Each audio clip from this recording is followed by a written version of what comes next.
Imagine you are a Portuguese captain in the year 1531. Your name is Vicente Pagado. Okay, set the scene for me. So you're stationed at this coastal garrison in East Africa, and you start hearing these persistent whispers from local merchants. Whispers about something, completely unbelievable hidden deep within the inland plains. And he actually sits down and records this. Exactly. He writes about a fortress built of stones of marvelous size, Mhm. walls towering over 22 meters high. But here's the detail that absolutely mesmerizes you, like it just stops you in your tracks. This massive, labyrinthine stone metropolis is held together without a single drop of mortar. It's an incredible historical image, isn't it? I mean, what Pagado was describing purely from those secondhand accounts of travelers and merchants was Great Zimbabwe. Right. We are talking about the largest pre-colonial stone structure in southern Africa. This was an ancient city that, at its peak, covered an area roughly the same size as medieval London. And today, we are taking a massive stack of archaeological research, historical records, and modern cultural analyses to do a deep dive into Great Zimbabwe. Yeah, it's a story that definitely needs telling. We hear so much about the ancient ruins of Rome or Athens, but we so rarely get the story of a lost African metropolis whose very history was treated, well, like a battlefield. Absolutely. Our mission in this deep dive is to explore two massive, intersecting stories.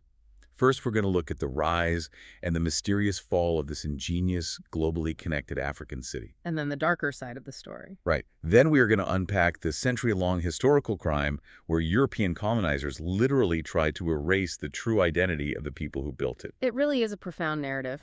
To truly understand the scale of what we are dealing with here, we have to ground ourselves in the 11th century. Right. This is when the ancestors of the modern-day Shona people first began constructing these monumental stone buildings in the southeastern hills of what is now, the country of Zimbabwe. Okay, let's unpack this, because the architecture alone is just mind-bending. Oh, it's staggering. When you say they built walls as high as a 3-story building without any mortar, how is that even physically possible? I know we talked before about it being like a high-stakes game of 3D Tetris or Jenga, but that doesn't really explain how it stays standing for 900 years. Right. Well, those games are about removing pieces or making things disappear.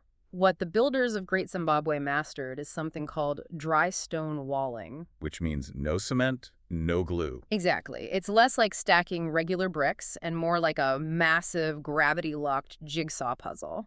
They had to shape each granite block so perfectly that the sheer weight and friction of the stones just lock them together. But I mean, how do you even shape granite in the 11th century? You don't exactly have laser cutters. It's brilliant in its simplicity, actually. They used extreme temperature variations. Really? How so? The builders would light intense fires right on the granite surface, heating the stone up dramatically, and then immediately throw cold water over it. Yeah, this thermal shock caused the granite to crack and flake along its natural fracture lines.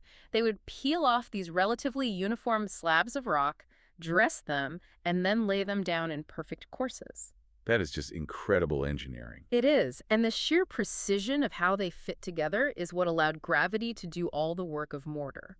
And you can actually track how their society evolved just by looking at how they used these stones over time. Precisely. The ruins span an enormous area, and they tell this chronological story of growing social complexity. The oldest part is the hill complex, starting in the 11th century. That's the part sitting up on the granite outcrop. Exactly. It sits high up and served as a sacred area. This is where they conducted vital rituals, likely rainmaking, and it was home to the spirit mediums. But as time goes on, the ruling class decides they need a bit more separation from the general public. Yes, a very visual separation. By the 13th century, you get to the jaw-dropping part, the great enclosure. This is where they build those massive dry stone walls, 11 meters high, extending for 250 meters around the royal residence. It's just a monumental achievement. And inside, there is this solid 9-meter-high conical tower. It is an absolute fortress. Basically, they built a giant stone privacy fence to separate themselves from the commoners living down in the third area. Right, the valley complex. And that separation is key. Initially, the ruling dynasty lived in houses made of thick earthen daub, which is essentially a strong mixture of clay, soil, and organic materials plastered over wooden frames. Pretty standard for the time. Yeah, but as the elite grew wealthier and more powerful, they began using the stone walls to physically institutionalize the power of the king. So the walls were a status symbol. Exactly. The architecture cemented their connection to the ancestors and to God, making the royal family both invisible and untouchable to the people down in the Valley Complex. Wait, hold on. If you have this intense social hierarchy, and modern estimates say there were around 10,000 people bustling around this densely populated city at its peak. Yeah, it was a major urban center. How do 10,000 people drink water on top of a rocky plateau? It's a great question, and it comes down to brilliant water management. They built these structures called dhaka pits. And what exactly is a dhaka pit? Because, honestly, it sounds like just a hole in the ground. It's far more engineered than that. Dhaka is a specific, highly durable local mixture of gravel and clay. Okay.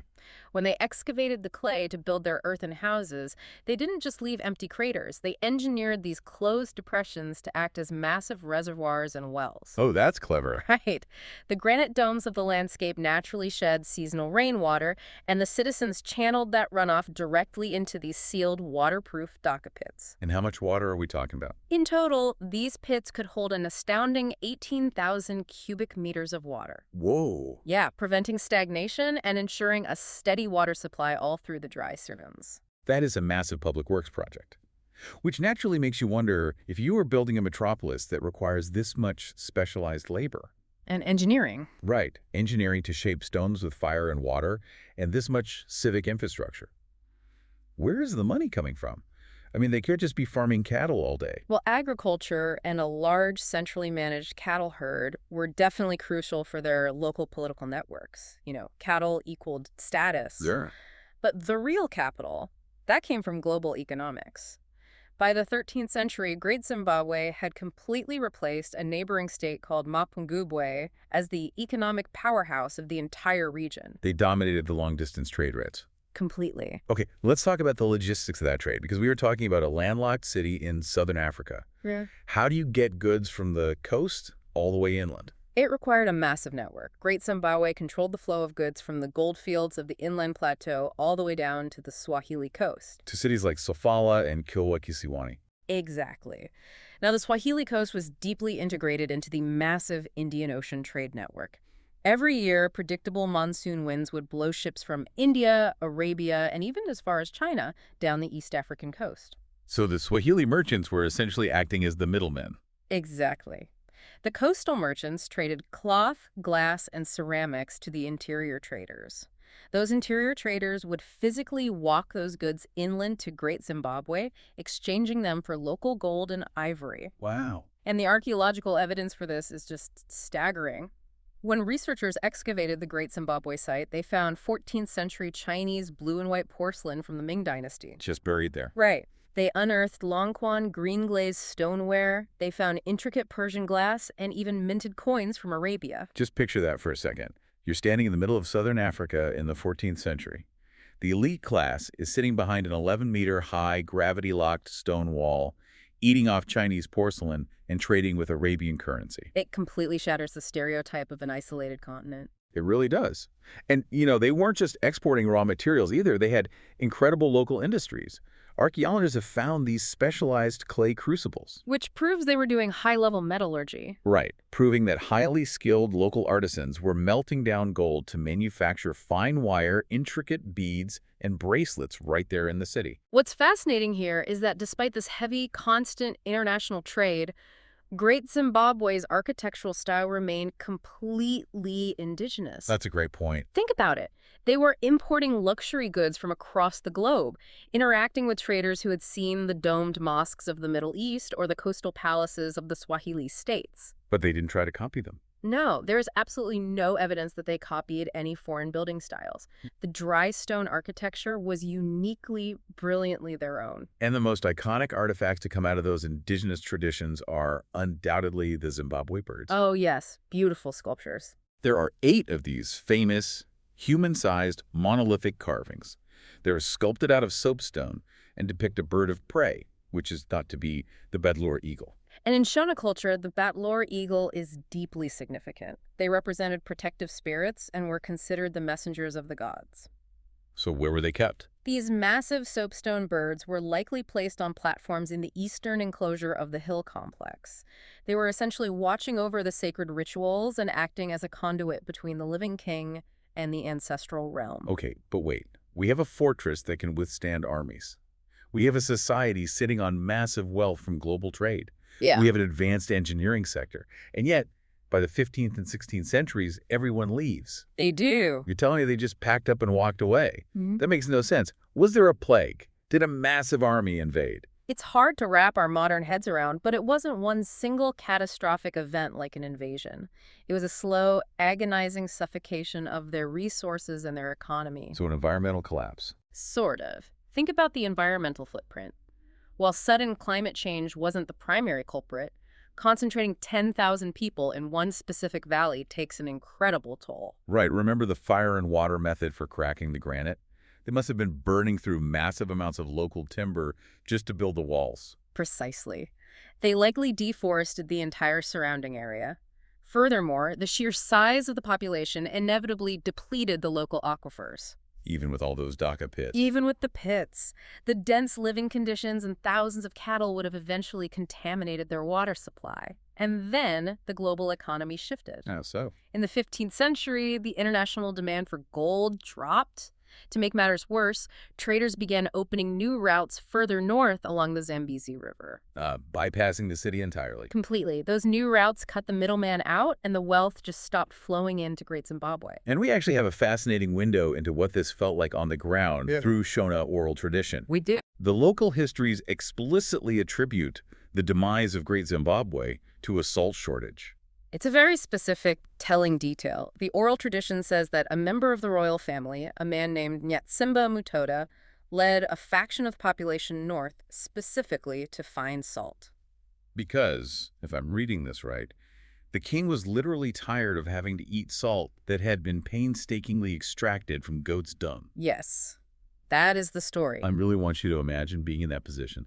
Imagine having to abandon New York or London, not because an enemy conquered you, but simply because the immediate environment can no longer sustain your population. It's a sobering thought. Your local resources are so completely tapped out that your leaders are reduced to extracting salt from animal waste.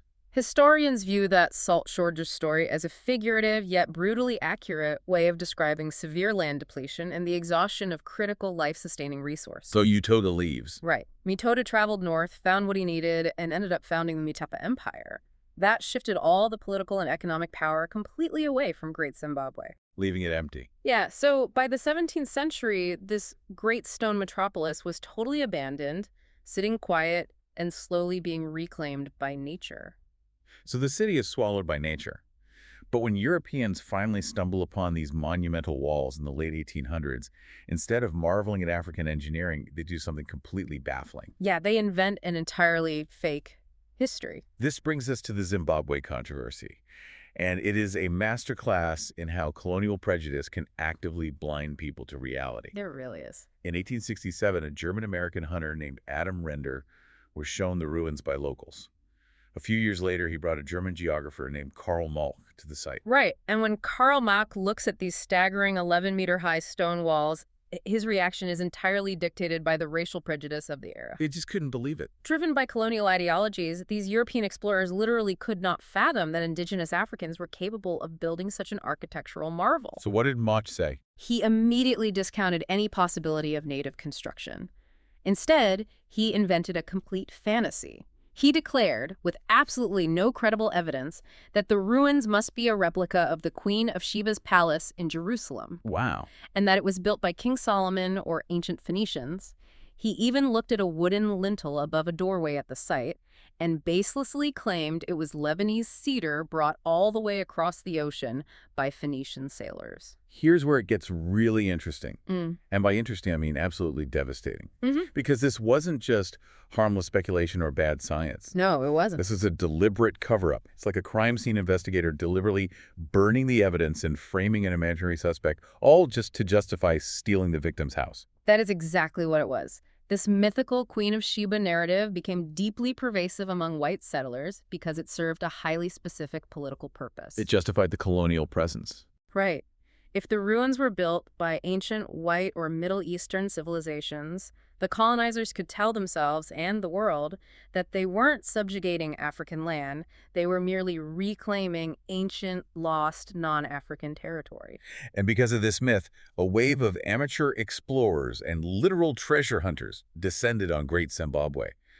What they did to the historical record is just tragic. It's a massive loss for archaeology. In 1891, an amateur antiquarian named J. Theodore Bent, who was funded by Cecil Rhodes himself, visited the site. Bent had no formal archaeological training. He decided he was going to dig right under the conical tower in the Great Enclosure. Because he was convinced he would find King Solomon's treasure hidden beneath it. Exactly. And in doing so, he recklessly destroyed the archaeological stratigraphy. Which is devastating. For those who might not know, stratigraphy is basically a historical layer cake in the soil. Right. Older stuff is buried at the bottom, newer stuff is deposited at the top. When archaeologists dig very carefully, they can read those layers like a calendar. But by recklessly digging straight down looking for gold, Bent basically put the historical layer cake into a blender. Yeah, a complete mess. He completely mixed the topsoil with the deep, centuries-old dirt. Future archaeologists couldn't tell which artifacts belonged to which century because the layers were destroyed forever. And to make it worse, Ben just threw away indigenous artifacts like pottery and ironwork that he deemed insignificant simply because they didn't fit his Phoenician theory. It's infuriating. And it got worse. A group literally calling themselves the Ancient Ruins Company was granted a concession to systematically pillage the site. A literal license to loot. They stripped it of gold, discarded priceless artifacts, and destroyed ancient structures. They were mining a World Heritage Site for loose change, obliterating the truth in the process. And you would hope that as modern archaeological science evolved into the 20th century, this deliberate ignorance would stop. But it became deeply institutionalized. How late are we talking? Fast forward to the 1960s and 1970s, during the white minority rule of Rhodesia, which was the colonial name for Zimbabwe. The government made it official state policy to deny that Black Africans built Great Zimbabwe. They actively censored the science, they controlled the guidebooks, the museum displays, and the school textbooks. Yes. There's this chilling story from the sources about an archaeologist named Paul Sinclair who was stationed at the monument in the 1970s. Sinclair was explicitly threatened by a member of the museum board of trustees. Damned with what? He was told he would lose his job if he stated publicly that Black Africans built the city. The board member told Sinclair he was allowed to say yellow people built it, but he was strictly forbidden from publishing the radiocarbon dates that irrefutably proved it was a medieval African civilization. That's just wild. Sinclair later noted it was the first time since 1930s Germany that archaeology had been so aggressively and directly censored by a state apparatus. Prominent archaeologists actually had to flee the country because they refused to lie about their data. But thankfully, the truth is very hard to bury forever, especially when the evidence is written in stone. Very true. The turning point actually began a bit earlier, in 1929, with a brilliant archaeologist named Gertrude Caton Thompson. Ah, yes. Unlike the reckless looters who came before her, she used rigorous, modern, methodical science. She knew the main enclosures had been put into a blender by people like Bent. Exactly. So she went to undisturbed areas outside the main walls and sank careful test pits to find a pristine stratigraphic layer cake. And what did she find at the bottom of those pristine layers? Not Phoenician cedar. She found domestic ironwork, local glass beads, and indigenous pottery. The real evidence. She analyzed the data and definitively announced to the global scientific community that Great Zimbabwe was, without a shadow of a doubt, created by the Bantu-speaking ancestors of the Shona people. Her findings were undeniably precise. While the colonial establishment resisted her conclusions for decades, the scientific evidence just continued to mount. You can't argue with data forever. Right. When radiocarbon dating arrived in the 1950s, it finally forced a global consensus. The dates proved continuous indigenous settlement between the 12th and 15th centuries. And that scientific vindication eventually mirrored a massive political one. In 1980, the country finally achieved independence from white minority rule. Oh, a huge moment. To honor this reclaimed history, the new nation named itself Zimbabwe, taking its very identity directly from the ancient stone city. And remember those soapstone Zimbabwe birds, the messengers of the gods? Yeah. One of them was placed right on the new national flag. It was a powerful global reclamation of a stolen legacy. But if we connect this to the bigger picture, the story of Great Zimbabwe isn't just neatly tied up in a bow today. Right. It isn't just a happy ending where everything is settled. There is still a deeply complex, ongoing friction regarding how the site is managed and who it truly belongs to. Because there's a real tension between treating Great Zimbabwe as a dead archaeological relic for international tourists to snap photos of versus honoring it as a living, sacred cultural landscape for the local people whose ancestors actually built it. Exactly. And a glaring physical symbol of this tension is the Great Zimbabwe Hotel. It was built right on the cultural landscape back in 1902. Right on the site. Initially, it was constructed to serve white Rhodesian and European tourists, while explicitly legally barring local Africans from accessing both the hotel and their own ancestral monuments. And the exclusion was highly specific and deeply insulting. Locals were turned away based on their clothing or social status. Tell me about it. If you were wearing traditional regalia because you were there for a cultural performance, or if you were wearing sandals or just carrying a sack, you were denied entry to the grounds surrounding your own heritage site. Just unbelievable. Imagine the psychological impact of seeing a colonial hotel squatting on the sacred ground of your ancestors and being told you aren't dressed well enough to visit your own history. And even today, while the management has transitioned and the country is independent, disputes remain. There are ongoing arguments between the hotel management, the national museums and monuments of Zimbabwe, and local communities over access routes, resource use, and spiritual desecration.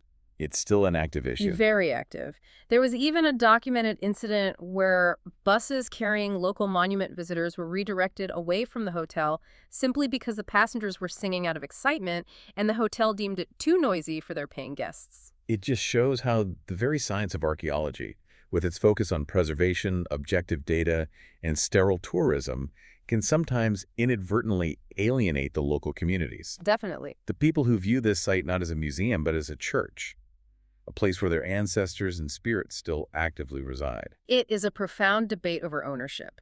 Does the site belong to the global scientific community who wants to study it, the state's tourism board who wants to monetize it, or the descendants of the people who shaped the stones with fire and water 900 years ago? So what does this all mean? Well, when you look at the full sweeping arc of Great Zimbabwe, you are looking at an undeniable testament to African ingenuity. Right. You have a bustling, dense city of 10,000 people trading with the Ming Dynasty and Persia. Mastering dry stone architecture so perfectly that their 11-meter walls still stand completely unassisted 900 years later. But it is also a very dark, stark reminder of how history can be weaponized. It really forces us to confront how historical narratives are constructed. The undeniable evidence of African brilliance was physically standing right in front of the European explorers, 22 meters high. Yeah. But because they held the shovels, and more importantly, because they held the pen, they simply wrote a different reality to suit their own worldview. And that is a thought I really want you to sit with as we wrap up this deep dive. It's an important one. If explorers and governments could look at massive, undeniable stone walls and convince themselves of a complete fantasy just to protect their own ideology, what other incredible human achievements across the globe are currently hiding plain sight, just waiting for the right perspective to be truly seen? It really makes you wonder. Next time you see a picture of those marvelous stones, towering without a single drop of mortar, remember the truth that survived the silence.